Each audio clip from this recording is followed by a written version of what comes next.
Hey everyone, it's Alexander Robinson. Welcome to the channel, and this is my review for Elio, which is the latest movie from Pixar that just came out a couple weeks ago actually, so I'm sorry I'm late on this review. Anyway, this movie follows Elio, a little kid whose parents both died in a car accident. So he's been orphaned and now lives with his aunt, voiced by Zoe Saldaña. Elio soon has this desire to be abducted by aliens because he feels alone on Earth. He doesn't have his real parents around anymore. He has no friends, so what's the point in staying here on Earth? And plus, he also gets the impression that his aunt doesn't like him. So one night, he tries to make contact with aliens, and he ends up doing so. He gets taken up to this giant society where aliens from all other planets basically represent each other. It's called the Communiverse, but this group soon finds themselves having to deal with a hostile alien force that wants to be a part of the Communiverse, but is not allowed to be in it. So Elio agrees to try to negotiate on the Communiverse's behalf, and in doing so, he encounters the warlord's son, and the two of them start forming a friendship. The first time I saw the trailer for Elio, it came out around the time Pixar's Elemental was coming out, which I think is a really underappreciated Pixar movie. But the trailer for Elio did not really do it for me. It just seemed very generic and very uninspired.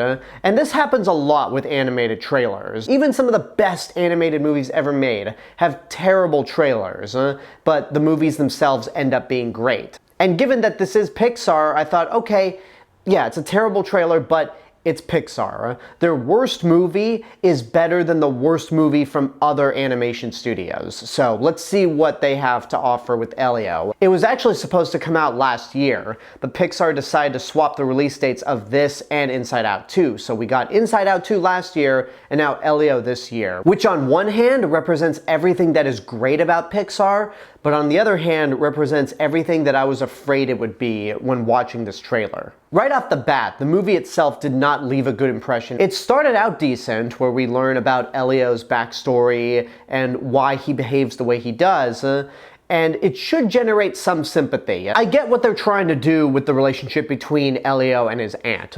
They're trying to do the aunt and nephew equivalent to what they did with Lilo and Nani, Lilo and Stitch, where the main character's parents have died and they have a surrogate mother to take care of them, and just the overall complexities of their relationship. But this movie doesn't really work because half the time, I never really got the sense that Elio was that distraught over his parents' death. And plus, Elio proves to be a really unlikable character. He does so many things that I'm just like, will you behave and sit down for a second? So it was pretty hard to root for Elio as a character as the movie went on. And I also found all the stuff with the Communiverse and all the alien ambassadors to be pretty generic. They had some cool designs here and there with the aliens, but it didn't give me that feeling that other Pixar movies had, where they take something that is very simple, but yet they go above and beyond with that concept. Or since it's a Pixar movie, I guess I should say they go to infinity and beyond. But I never got the impression with Elio, and it was just a really, not rough movie to watch, but I just wasn't enjoying it. That is until Elio encounters Glorden, the son of Lord Grygon, who is expected to take his father's place as leader, but he just doesn't really have that aspiration. And this is actually where the movie starts getting really good. One thing that Pixar is very well known for when it comes to telling their stories is they like to take two characters who are the polar opposites of each other. They start out the movie hating each other, but as it goes on, they start to become best friends. Elio is a nice change of pace because you have two characters that are complete outsiders. They don't feel like they're living up to the potential that their parental figures are expecting from them, which leads to them becoming best friends instantly, and they have a lot in common outside of, you know, one being a human, the other being an alien slug, but you get the point. It's a nice change of pace from the formula that Pixar usually does with these buddy-buddy type duos. So at that point, the movie got infinitely better. I found myself caring for Elio a lot more, feeling more sympathy towards him, and I ended up liking his relationship with his aunt. Zoe Saldaña does a really good job with this voice role, and what I like about their relationship is, again, it's like Lilo and Nani from Lilo and Stitch, where their relationship is not the best. They have a lot of arguments, but you could tell that they really do love each other, and despite the aunt's consistent focus on work and giving off the impression that she doesn't like Elio, she does her best to try to take care of him, and she truly loves him. Then when you get to Glorden and Lord Grygon, played by Brad Garrett, this is kind of a different sort of relationship, because Lord Grygon expects a lot from Glorden. He thinks he knows what's best for his son and pushes him to be just like him so he can be this massive ruler one day. But as the movie goes on,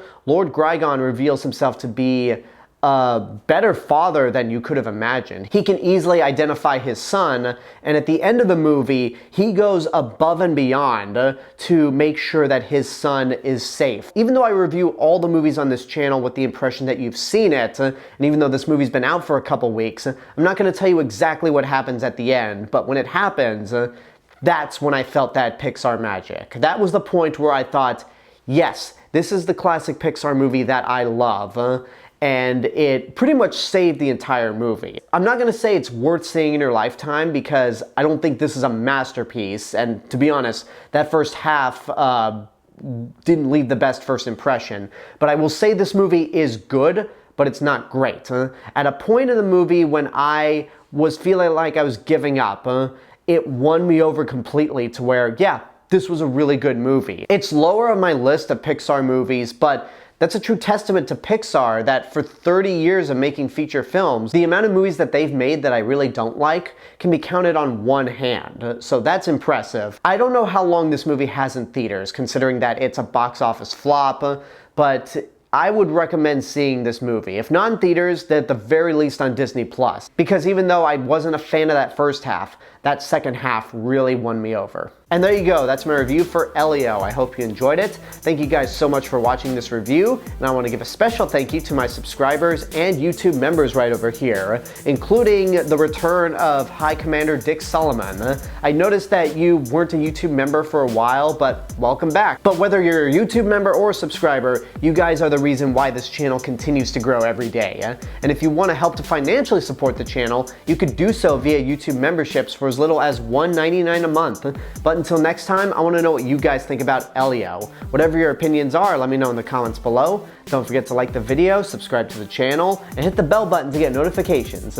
If you want to find me elsewhere on the internet, you can find me on these social media platforms and my theme park and travel channel right here on YouTube. I'll see you guys in the next video, but until then, have a good day and take care of yourselves.